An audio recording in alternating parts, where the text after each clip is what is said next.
Daniel llegó a los 18 años aproximadamente a Babilonia. Era un joven, estaba iniciando la vida.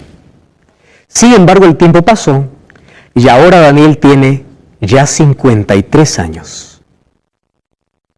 53 años, sí. Durante todo ese tiempo en Babilonia, Daniel fue un vivo testimonio de fidelidad a Dios y a su ley. Daniel prefirió obedecer antes que cualquier otra cosa en este mundo. Sin embargo, detrás de toda esa vida de ejemplo de Daniel, Dios estaba llamando a Nabucodonosor.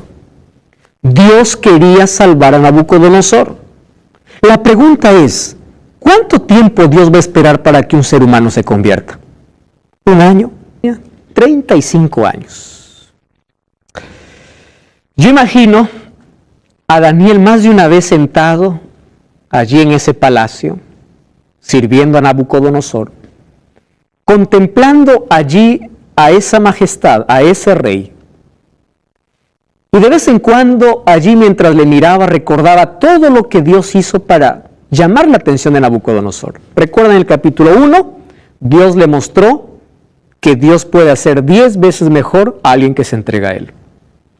En el capítulo 2, Dios le mostró que Él es el único que conoce el futuro. Él es omnisciente. En el capítulo 3, Dios le mostró que Él es el único que puede libertar. ¿Qué más esperaba Nabucodonosor?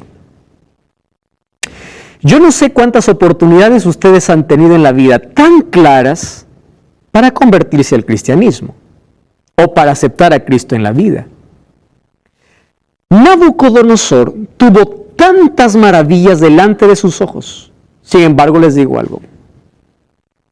Aquel que no sabe aprovechar las oportunidades tiende a endurecerse cada vez más. Y este es el mayor peligro de jugar con el Espíritu Santo. Muchos de ustedes vienen con un conocimiento cristiano. Muchos de ustedes han escuchado cientos de sermones en sus vidas. Muchos de ustedes ya han escuchado un mensaje directo y más de una vez ustedes tuvieron el deseo de tener un compromiso serio con Dios. Pero ustedes simplemente postergaron. Hay un riesgo. ¿Cuál es ese riesgo? La próxima vez tu corazón está más endurecido. Ese es el riesgo. Y a veces Dios permite, por amor, que sucedan algunas cosas en nuestra vida que nos sacuden por salvarnos.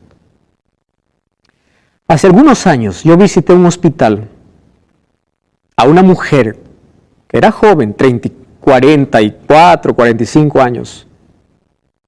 Y allí mientras estaba orando, bueno, yo fui para orar y para abrir la Biblia, para decirle que Jesús le amaba y que estaba con ella. Ella me dice, ella estaba allí con cáncer terminal. Me decía, pastor, ¿sabe usted cuál ha sido la mayor bendición que he tenido en mi vida? ¿Cuál? Le digo, el cáncer.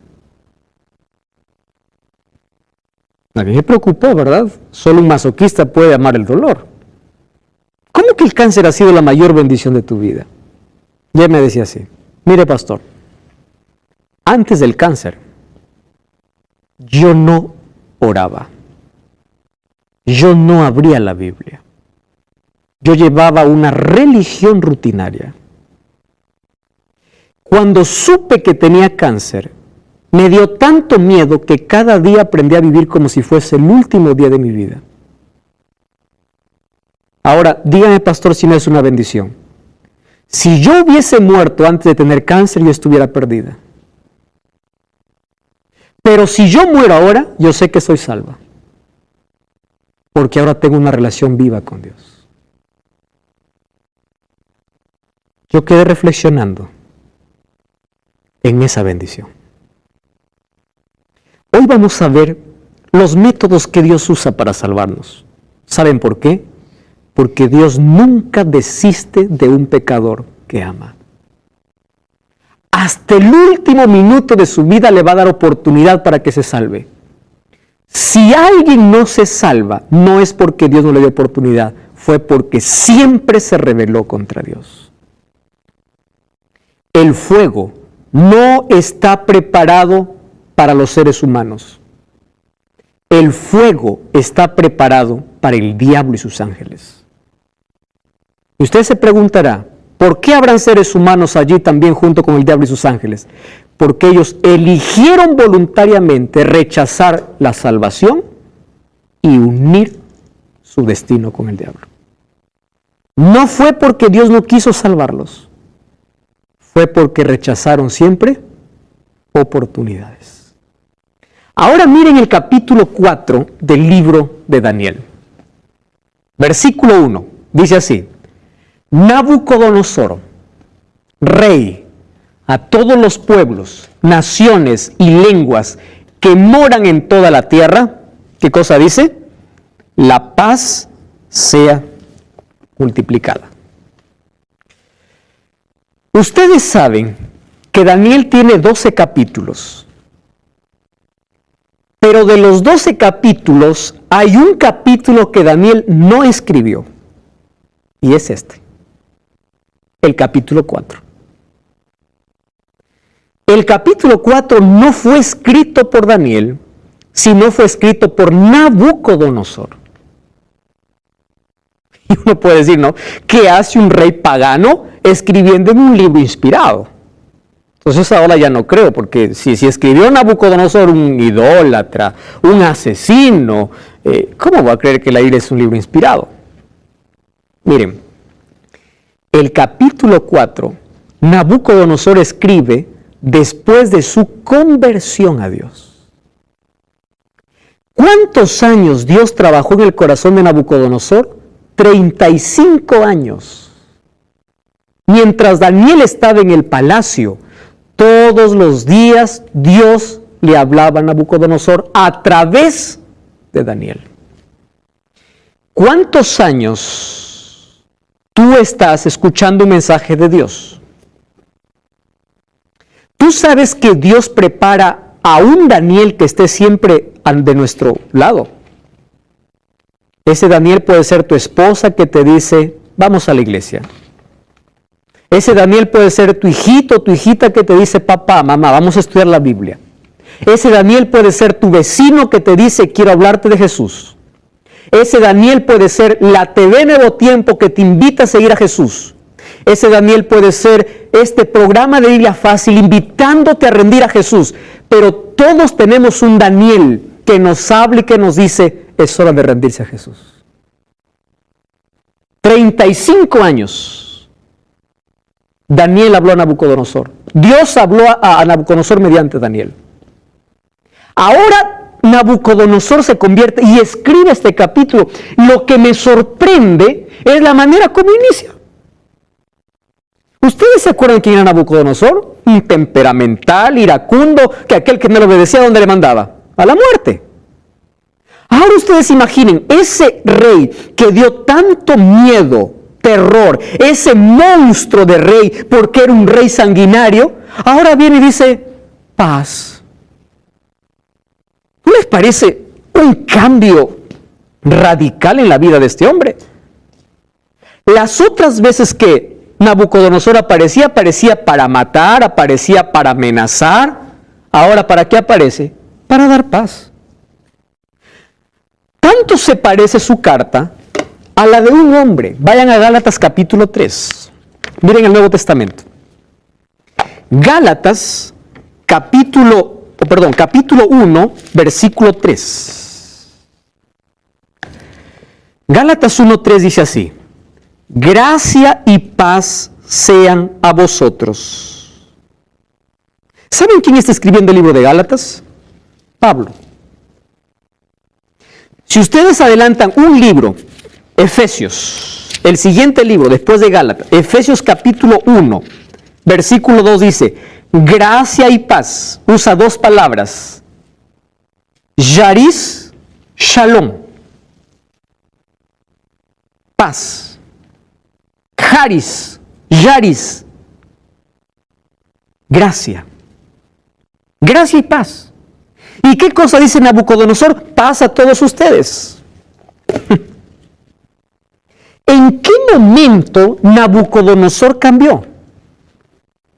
cuando su corazón cambió. Porque nadie puede dar lo que no tiene. ¿Es así o no? Nadie puede decir paz a menos que él no tenga paz. Miren lo que dice el libro de Isaías capítulo 66, versículo 23, ¿sí? O Isaías 26, 3 mejor. Isaías capítulo 26, versículo 3. Es interesante. Isaías 26, 3. Dice así: tú guardarás en completa paz. María, ¿tú encontraste el texto? Sí. ¿Puedes leer, por favor? Toma el micrófono. Tú guardarás en completa paz a aquel cuyo pensamiento en ti persevera, porque en ti ha confiado. Gracias. ¿Qué cosa es la paz? Un regalo de Dios, puesta en el corazón de quien confía. Paz es saber que aunque el mar está bravo y aunque mi barca se está hundiendo, yo estoy seguro. Y aquí Nabucodonosor dice, la paz sea multiplicada, igual que Pablo. Ahora, si ustedes se dan cuenta, Pablo también era un asesino, era perseguidor de cristianos. ¿Se acuerdan ustedes la historia de, antes de ser Pablo, cómo se llamaba? Saulo. Perseguía a los cristianos. Saulo y Nabucodonosor tienen historias muy parecidas. Los dos. ¿Cuáles son las historias parecidas? Por ejemplo, los dos tienen una elevada educación.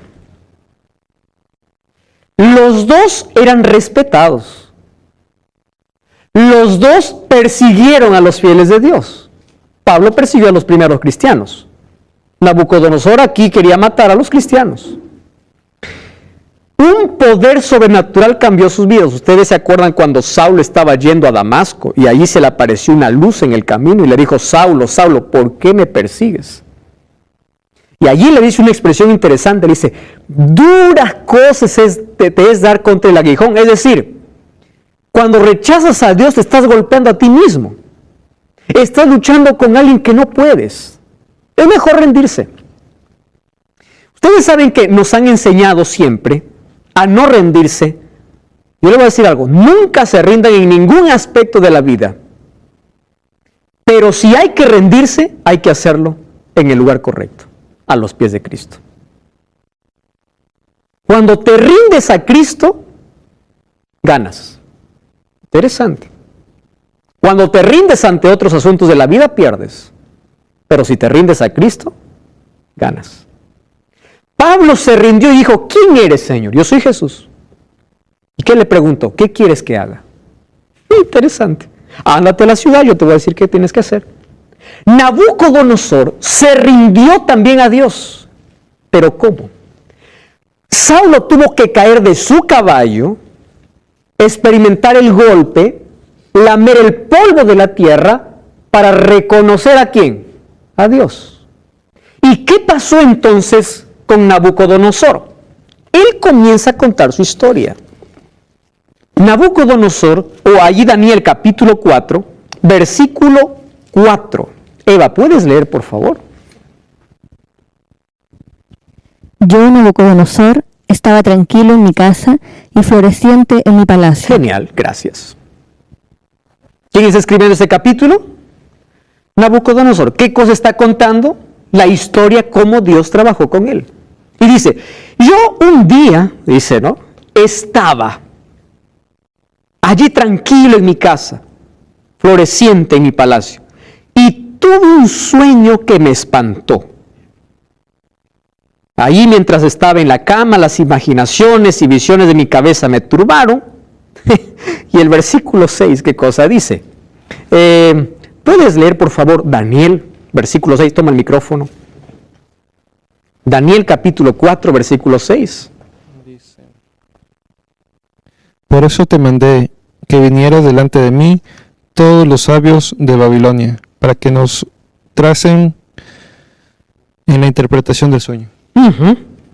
Y el siguiente versículo dice, ¿vinieron quiénes? Magos, astrólogos, caldeos y adivinos. ¿A qué les hace recordar esta escena?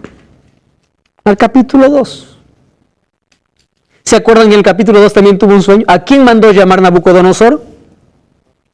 Ahora les pregunto, ¿cuántos años han pasado desde el segundo sueño o desde el capítulo 2 hasta el capítulo 4? Han pasado más de 30 años y Nabucodonosor aún no aprendió la lección. ¿Cuántas veces nosotros no aprendemos la lección de nuestros errores y repetimos la misma historia? ¿Por qué Nabucodonosor dice, ya, me olvido de ustedes, venga Daniel? Porque Daniel tiene revelación de Dios. En lugar de buscar a Dios por medio de Daniel, ¿a quién busca? A sus sabios. Miren lo que dice. Versículo 8. Víctor, ¿puedes leer Daniel capítulo 4, versículo 8? Hasta que entró adelante de mí Daniel, cuyo nombre de la bestia, de Baltasar, disculpa, como el nombre de mi Dios y en quien mora en espíritu de los dioses. Santo contaré. Excelente. Solamente hasta allí. Ellos vinieron hasta que entró ¿quién? Daniel. ¿Qué Daniel? Como para que no se confunda. El que tiene el nombre del Belsasar como el nombre de mi Dios. Ojo, que él está contando la historia de su conversión. ¿Está bien? Pero acá hay algo interesante. ¿Qué cosa dice? En este Daniel es diferente. Porque este Daniel, ¿qué cosa tiene? Otro espíritu. ¿De qué está hablando? Un cristiano, querido, tiene que demostrar ser cristiano en el lugar donde está. Espero que el jefe donde tú trabajas pueda decir, él tiene un espíritu diferente. Mientras todos hablan a mi espalda, él viene a mi oficina para hablar. Ojalá que tus hijos puedan decir, mi padre es un cristiano diferente. Ojalá que tus vecinos puedan decir, mi vecino es un cristiano diferente. Porque no existe manera de ocultar cuando tienes a Cristo en el corazón. No hay manera. Marca la diferencia. Este Daniel es diferente. Él entró. Belsasar, jefe de los magos, que yo he entendido que en ti hay un espíritu de dioses santos, ningún misterio se te esconde, ahora interprétame la visión. Solo que aquí hay una diferencia. ¿Cuál es la diferencia? En Daniel 2 no se acordaba del sueño. En Daniel 4 sí se acuerda. Y le dice, mira, yo te voy a contar mi sueño. Versículo 10. Estas fueron las visiones de mi cabeza mientras estaba allí, ¿dónde? En mi cama. Vamos a seguir leyendo. Nicolás, tú puedes leer el versículo 10, la última parte, donde dice, me parecía ver en medio de la tierra un árbol cuya altura era grande. Qué correcto. Puedes ver el siguiente versículo. Crecía este árbol y se hacía fuerte, y su copa llegaba hasta el cielo, y se le alcanzaba a ver desde todos los confines de la tierra. 12 también. Su follaje era hermoso y su fruto abundante, y había en él alimento para todos. Debajo de él se ponían a la sombra las bestias del campo, y en sus ramas hacían morada las aves del cielo, y se mantenían de él toda carne. El 13. Vi en las visiones de mi cabeza, mientras estaba en mi cama, que he aquí un vigilante, y santo descendía del cielo. ¿Y qué le dice? Y clamaba fuertemente y decía así, derribad el árbol, y cortad sus ramas, quítanle el follaje, y dispersad su fruto, váyanse las bestias que están debajo de él, y las aves de sus ramas. Muy bien, solo hasta ahí. ¿Qué cosa está contando Nabucodonosor? Un sueño. Y allí termina su sueño, dice, mas dejen la cepa de sus raíces, átenlo con hierro, y dejen que se empape el rocío del cielo, y con las bestias sea su parte, ¿dónde? En la hierba de la tierra. ¿Qué dice el versículo 16? ¿Por qué? Aquí está la razón del sueño. Versículo 16 dice, su corazón de hombre se ha cambiado y les ha dado un corazón de bestia. ¿Y pasa en cuánto tiempo? 7 tiempos. ¡Wow! Vamos al versículo 18. Yo, el rey Nabucodonosor, he visto este sueño. Ahora tú, Belsasar, me darás la interpretación. Versículo 19. ¿Qué cosa dice el versículo 19? Entonces Daniel, cuyo nombre es Belsasar, quedó atónito, en silencio, ¿por cuánto tiempo? 1 hora. Y sus pensamientos le turbaban. Y el rey le dijo, no te turbes, dime cuál es su interpretación. Dímelo sin anestesia, ¿verdad? Dímelo.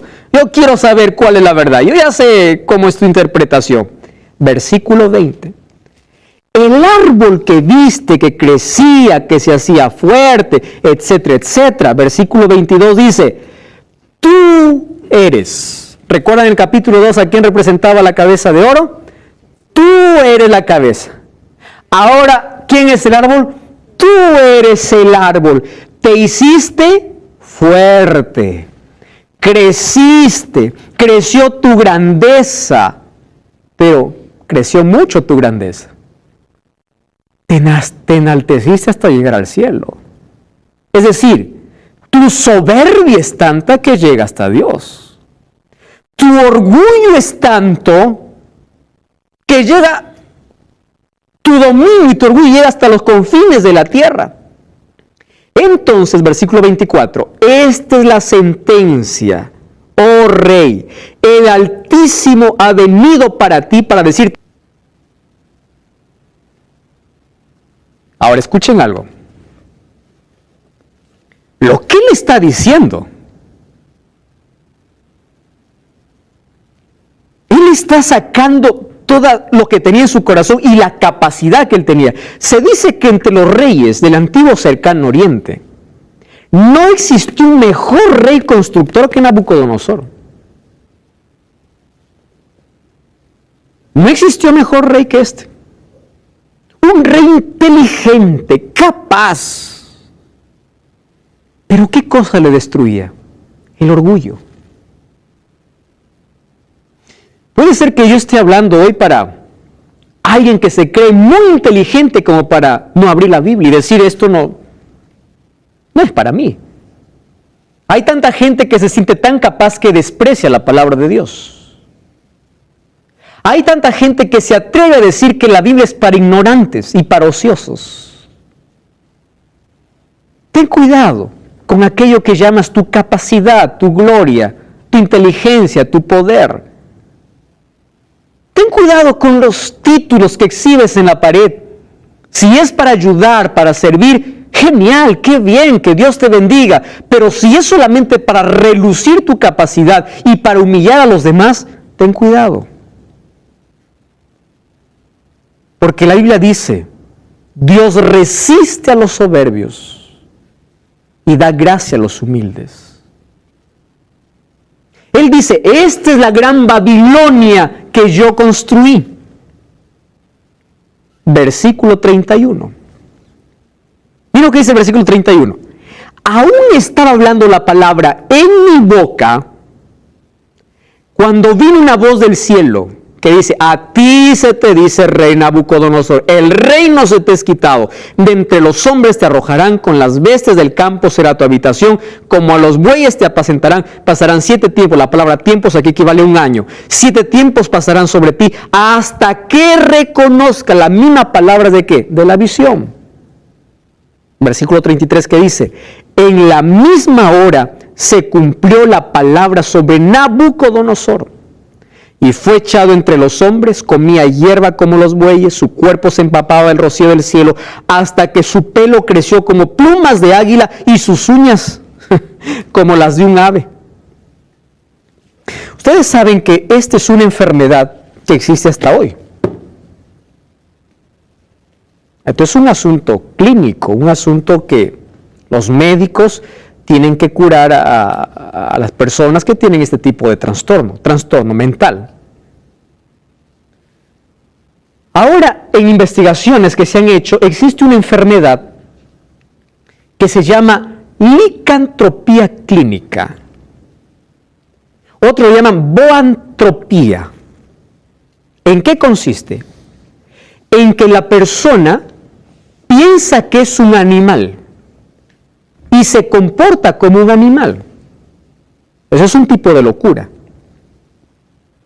Entonces la persona actúa se deja crecer las uñas, se descuida, se hace crecer el pelo, se mira al espejo y es un animal, imita a los animales.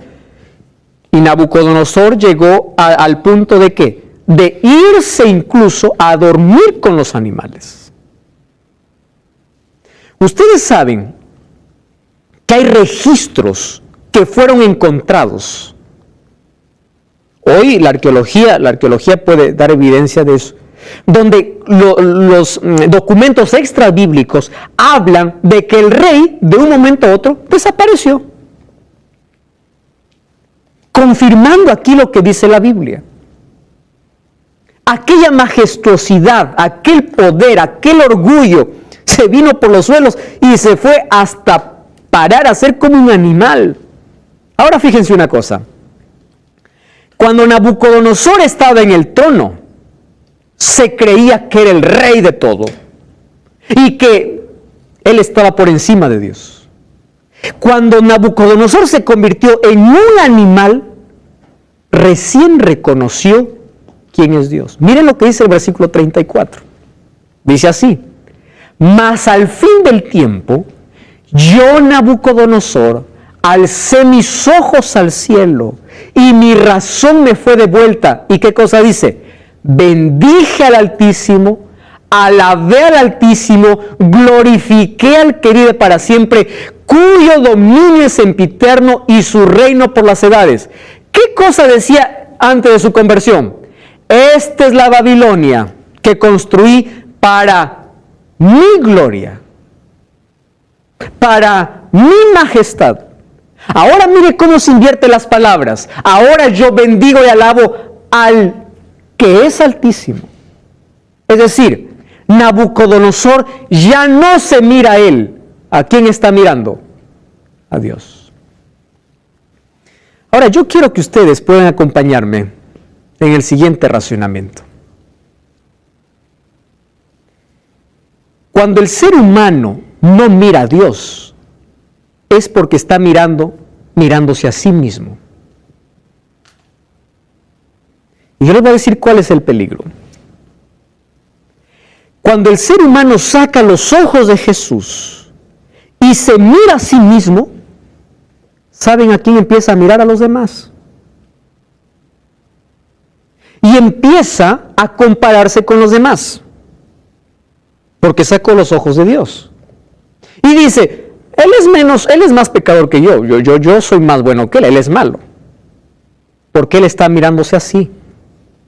Y él está mirando los defectos del otro. Y él está mirando los pecados del otro. Y él está mirando lo que hace el otro. Y ahí vienen las críticas. Y ahí viene que gente involucrada en la vida de los demás.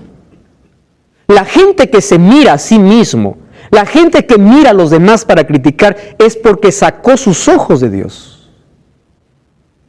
Fíjate, cuando tú te miras a ti mismo, te ves gigante. Cuando miras al cielo, te ves insignificante. Y cuando te ves insignificante, recién tienes la necesidad de Dios. ¿A quién estamos mirando? Allí Nabucodonosor dice, alcé mis ojos al cielo y mi razón me fue devuelta. ¿Sabe lo que dice Isaías capítulo 45, versículo 9?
Allí dice así, ¡ay del que pleitea con su hacedor!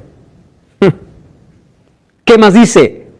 El tiesto con los tiestos de la tierra dirá el barro al que lo labra, ¿qué haces? ¿O tú, obra, no tienes manos? Es decir, el barro podrá decir al hacedor, ¿tú qué haces? Es barro. ¿Qué cosa somos nosotros? ¿Acaso no somos del polvo de la tierra? Pero aún así nos orgullecemos contra Dios. Aún así nos atrevemos a rechazar a Dios, a decir no a Dios, a vivir lejos de Dios, a independizarse de Dios, sabiendo que somos nada. Nos creemos que somos todo. Yo recuerdo la primera vez que volé, en un avión por supuesto. Iba con una cámara pequeña para tomar fotos, ¿verdad? Era mi primer vuelo. Y cuando allí el avión despegó, estaba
viendo.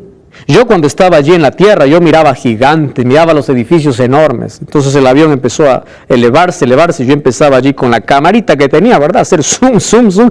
Y esos edificios enormes era pequeño. Entonces yo miraba, y alguna persona, no miraba, los carros eran juguetes. Y las personas. Sin embargo, cuando el ser humano está en la tierra, dice, yo puedo. Yo quiero, yo soy, yo hago, ese soy yo. Aquí se aplaude, aquí se siente todopoderoso. Sube a un edificio de 100 metros y vas a ver que eres nada. Entonces yo me pregunto, ¿cómo es que una insignificancia puede decir no al Creador? A eso lleva la soberbia. A eso lleva el orgullo. Hacerte sentir todopoderoso, al autoengaño, a decir que estás feliz sin Cristo, sin Dios, cuando tú te estás engañando a ti mismo, a decir que estás bien tras las luces, tras el licor, tras la droga, cuando en el fondo eres infeliz y vacío. A eso te lleva tu autosuficiencia.